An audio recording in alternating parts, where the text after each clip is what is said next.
अशोक गहलोत के बुढ़ापे पर बोले मदन राठौड़। अब गहलोत साहब को इंतजार नहीं करना चाहिए। शब्द चयन भी थोड़े बिगड़ने लग गए आजकल गहलोत साहब। अब इंतजार करते करते तो फिर वो सूखते जाएंगे। सचिन पायलट को मौका देने का किया इशारा। गहलोत साहब का कार्यकाल पूरा हो गया, ठीक है, अब नई पीढ़ी को आने दो। कि गहलोत साहब का कार्यकाल हो गया, 3 बार मुख्यमंत्री रह लिए। संतोष शास्त्र से दिया गहलोत के इंतजार शास्त्र का जवाब। संतोष शास्त्र शुरू करा। राजस्थान की राजनीति में जादूगर कहे जाने वाले अशोक गहलोत क्या अब अपनी ही पार्टी के लिए बोझ बनते जा रहे हैं?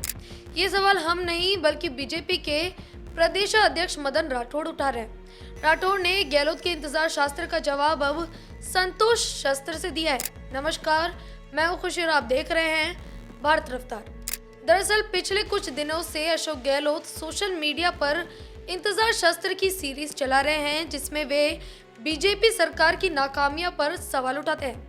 लेकिन मदन राठौड़ ने इस पर करारा पलटवार करते हुए कहा है कि अब गहलोत साहब को किसी पद का इंतजार नहीं करना चाहिए, बल्कि उन्हें संतोष कर लेना चाहिए। राठौड़ ने आगे चुटकी लेते हुए कहा कि गहलोत साहब का कार्यकाल अब पूरा हो चुका है, 3 बार मुख्यमंत्री रह लिए, अब और क्या चाहिए उन्हें। उन्होंने यहाँ तक कह दिया कि गहलोत ने जहाँ जहाँ कदम रखे, चाहे वो पंजाब हो, गुजरात हो या महाराष्ट्र हो, वहाँ कांग्रेस का बंटाधार ही हुआ है। लेकिन मदन राठौड़ के बयान के पीछे एक गहरा सियासी अर्थ भी निकाला जा रहा है।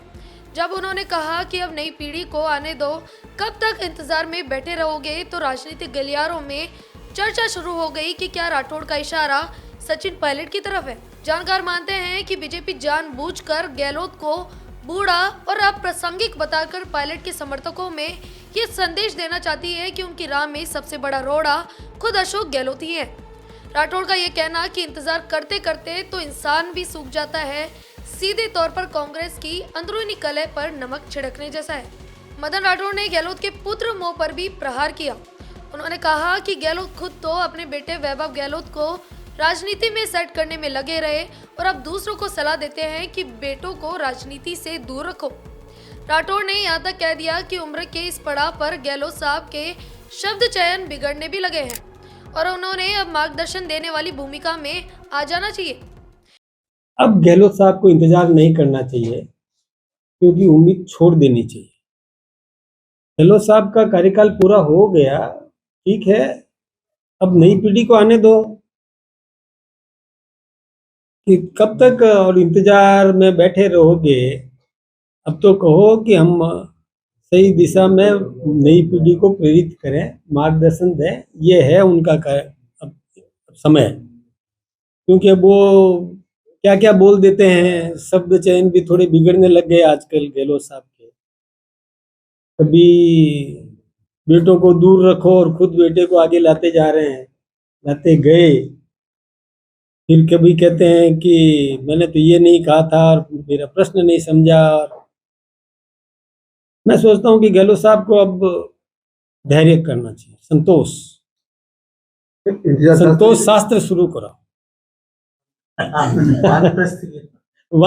मतलब वास्तव में मैं एक बात बताऊं आपको कि गहलोत साहब का कार्यकाल हो गया, 3 बार मुख्यमंत्री रह लिए, लेकिन उन्होंने पार्टी को इतने गर्त में डाल दिया, कांग्रेस पार्टी को, जो कभी भी देश पर शासन करती थी, कभी कई प्रांतों में शासन करती थी। उनको पंजाब का प्रभारी बनाया, पंजाब में बंटाढार किया। उनको गुजरात में प्रभारी बनाया, गुजरात में बंटाढार किया। उनको महाराष्ट्र में प्रभारी बनाया, महाराष्ट्र में बंटाढार किया। तो सभी जगह अब उनका अब जलवा खत्म हो गया। अब इंतजार करते करते तो फिर वो सूखते जाएंगे। दिल्ली की तरफ रुक जाता है उनका, दिल्ली की तरफ ज्यादा घूमता है। दिल्ली की तरफ रुका है गहलोत साहब। वैसे देखिए, मैं शुभकामनाएं, मेरे अच्छे मित्र हैं, मैं उनको शुभकामनाएं दे रहा हूँ। दिल्ली की तरफ उनका रुख है, उसका कारण है क्योंकि उनकी पार्टी में निर्णय वहीं से होता है और वहाँ आजकल उनके जो एक इमीडिएट विरोधी जो थे ना, उन्होंने ज़्यादा वहाँ चक्कर काटने शुरू कर दिए। तो वो भी दिल्ली की तरफ रुख करके और वहीं प्रभाव जमाने की कोशिश कर रहे हैं। क्या अशोक गहलोत वाकई अब मार्गदर्शक मंडल का हिस्सा बनेंगे या फिर जादूगर अपने पिटारे से कोई नया दाम निकाल कर बीजेपी और अपनी ही पार्टी के विरोधियों को चौंका देंगे? मदन राठौड़ ने तो आग लगा दी है। अब देखना यह है कि कांग्रेस के खेमे पर इस पर क्या धुआं निकलता है। तो आपकी इस पर क्या राय है? क्या गहलोत को वाकई अब नई पीढ़ी के लिए रास्ता छोड़ देना चाहिए? हमें कमेंट बॉक्स में जरूर बताएं और बने रहिए हमारे साथ।